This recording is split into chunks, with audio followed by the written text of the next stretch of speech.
When your children are little, when they're 5, 6, 7, 2, 3, 4, you know what the most important thing is? I have 5 of those, I could tell you. The most important thing to them is your approval. They want to make you proud, man. They want to show you what they did. I'll be on an important work phone call. And my son will come over, my 2-year-old will come over. Abba, Abba, Abba, Abba, Abba. Like, okay, hold on. What is it? Nothing. I'll go back on the phone and he'll start calling me again. I'll be like, okay. What is it? I want to show you something. What do you want to show me? That is it. But you know what I'm supposed to do? Oh my God, that's awesome. Do it again. I'll call you back.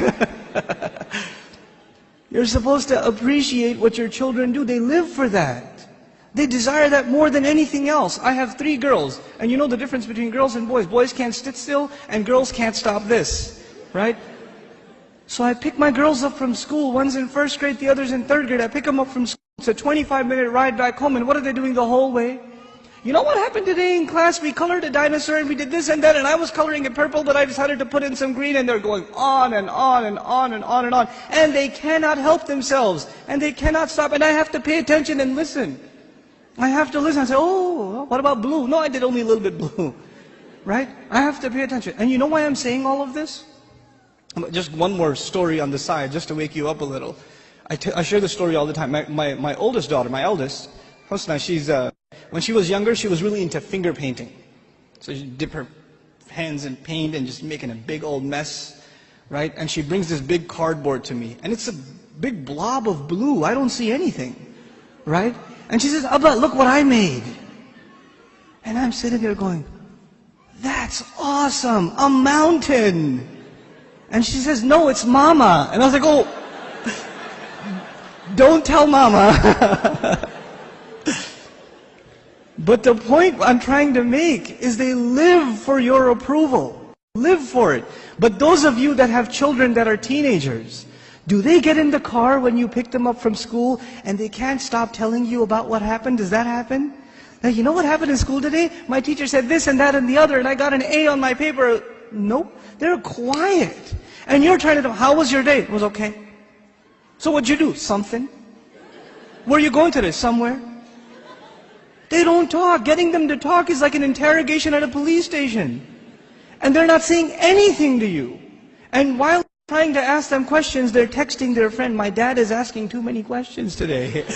You know, I don't know what's up. Did you tell him something? What I'm trying to get at is very simple. At a younger age, your children crave your attention.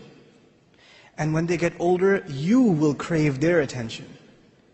But if you don't give them attention when they're tiny, when they come to you with their toys and you say, go in your room, I'm watching the news.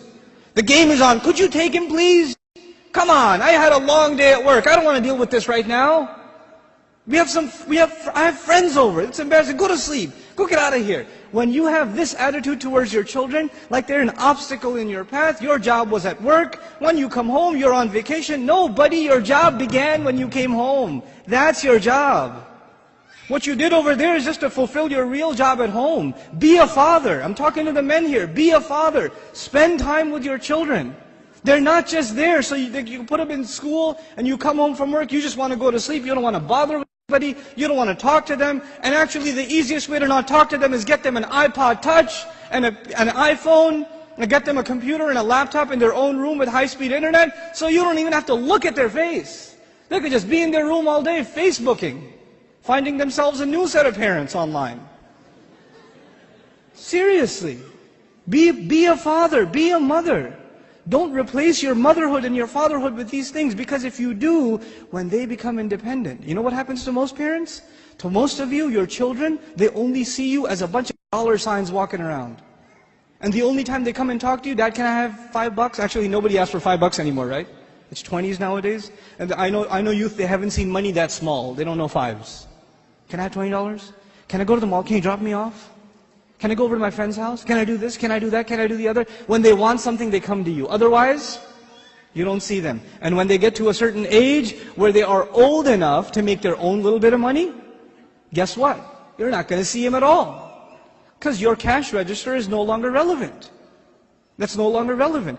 If this is the relationship you are setting yourself up for, you're headed for destruction. We got to change this now. And the way to change it, and it's going to be hard for a lot of you to implement this, but we have to be friends with our children. We have to be their best friends. They should enjoy hanging out with us the most, the parents.